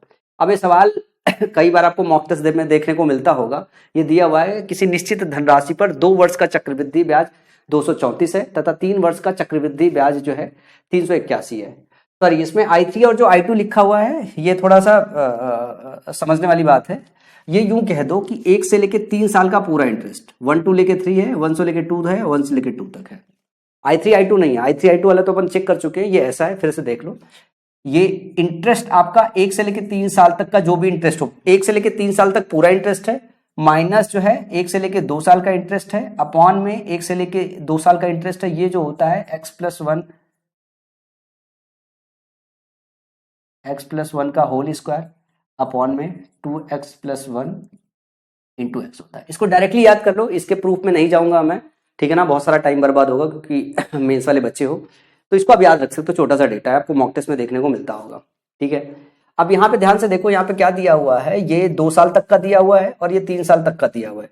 तो 3 साल का हो गया 381 माइनस में 234 अपॉन दूसरे साल का 234, ये क्या हो जाएगा, ये सॉल्व करो पहले, ठीक है ना। ये जैसे सॉल्व करोगे तो ये हो जाएगा 11 में से 4 गया 7, ठीक है ना, 7 में से 3 गया 4 और ये हो जाएगा 1, 147 बटा 234, 147 बटा 234। 3 से देखो काटो, कट रहा है क्या, कट रहा है, ठीक है ना। 3 से काटोगे तो 3 चौका 12 और 3 नवा 27, 49 हो जाएगा। अपॉन में ध्यान से देखोगे तो 3 सत्ते 21, 3 ओठे 24, 78 हो जाएगा। अब इस ये वाला जो डेटा आया है, इस डेटा को आप ऐसे भी तो लिख सकते हो 7 स्क्वायर अपॉन में 78, या इसी को ऐसे भी लिख सकते हो 6 प्लस 1 का होल स्क्वायर अपॉन में 2 गुणे 6 प्लस 1 इंटू 6। अब देखो क्या ये ऐसे दिखाई दे रहा है आपको, x प्लस 1 का होल स्क्वायर अपॉन में 2x प्लस 1 इंटू एक्स दिखाई दे रहा है। अब ये देखो ये 78 ही आ रहा है, 6 दूनी 12 13, 13 छंग 78 और 6 प्लस 1 7, 7 का स्क्वायर। तो हमारा जो x है वो क्या है, हमारा जो x है वो 6 है। तो जो हमारी रेट हो गई क्या हो गई, ये 1/6 हो गई, और 1/6 परसेंटेज में निकालोगे तो 16.66% होता है, 16.67% भी बोलते हैं, 16.66 भी कहीं कहीं लिखा हुआ मिलता है। तो इस सवाल का सही जवाब क्या हो जाएगा, ऑप्शन नंबर सी। अगर ये फॉर्मूला याद है तो, अदरवाइज 6-6, 7-7 मिनट तक इस सवाल में लग जाते हैं और ये क्वेश्चन क्रैक नहीं होता है। ये आपको डायरेक्ट फॉर्मूला याद रखना पड़ेगा। अब फॉर्मूला याद रखने के लिए एक सवाल और कर लेना चाहिए, जो आज की क्लास का आखिरी सवाल होगा। दिया है किसी निश्चित धनराशि पर 2 वर्ष का चक्रवृद्धि ब्याज 272 तथा 3 वर्ष का चक्रवृद्धि ब्याज 434 है, तो ब्याज की दर ज्ञात कीजिए। ये सिर्फ 2 और 3 साल का ही आता है, इसके बाद अगर आएगा तीसरे और चौथे साल का अगर डिस्कशन हो जाएगा तो क्वेश्चन बहुत कॉम्प्लेक्स हो जाएगा। तो 2-3 साल का ही जब आता है, वो भी एग्जाम में नहीं आया हुआ है, ये आपके टेस्ट वगैरह में देखने को मिलता होगा, जहां जहां प्लेटफॉर्म पे टेस्ट देते होंगे। तो यहाँ पे 434 में से आप 272 को हटा दो, 272 को हटा दो अपॉन 272 कर दो, ये कितना निकल के आ गया, 4 में से 2 गया 2 और 13 में से 7 गया 6 और ये हो गया 162 बटा 272। इसको और भाग दे सकते हैं, किससे, 2 से भाग सकते हैं, 2 अट्ठे 16, 2 एक कम 2, ये हो गया 81 और 2 एक कम 2, 2 तेईस 6, 2 छंग 12, 136। इसको आप यूं लिख सकते हो 8 प्लस 1 का होल स्क्वायर, ठीक है ना, अपॉन में 2 इंटू 8 प्लस 1 इंटू 8, ठीक है ना, 136 ही पहुंचेगा। 8 2 16, 17 8 136 होता है। तो आर हमारा क्या आ गया, आर हमारा 1/8 हो गया, और 1/8 का मतलब क्या होता है, 12.5%, 12.5%। तो सवाल का सही जवाब हो गया 12.5%। अगर ये फॉर्मूला आपको याद है तो ये सवाल चुटकियों में लग जाएगा, अगर ये फॉर्मूला याद नहीं है तो ये सवाल लगेगा ही नहीं, 3 मिनट 4 मिनट 5 मिनट परेशान हो जाओगे। सबसे आसान तरीके से ये सवाल ऐसे लिखता है। अब इसके प्रूफ की जरूरत नहीं है क्योंकि आप ऐसे समय पे हो, बेसिक बैच में इसका प्रूफ मैं कराऊंगा, लेकिन अभी आपका एग्जाम बिल्कुल करीब है, कम से कम 5-7 मिनट 8 मिनट लगेगा आपको इसका प्रूफ कराने में। तो मैं फिर से एक बार रिपीट कर देता हूं कि फॉर्मूला कैसे याद रखोगे। 1 से लेके 3 साल तक का जो इंटरेस्ट है उसमें 1 से लेके 2 साल तक का इंटरेस्ट आप घटा दो, ठीक है ना, अपॉन में 1 से लेके 2 साल का इंटरेस्ट अगर आप कर दो तो ये क्या होता है, ये x प्लस 1 का होल स्क्वायर होता है, अपॉन में 2x प्लस 1 होता है और साथ में x होता है, जहां पे r आपका क्या है 1/x होता है। तो ये एक चीज है जो आप याद रख लो, ये आप याद रख लो।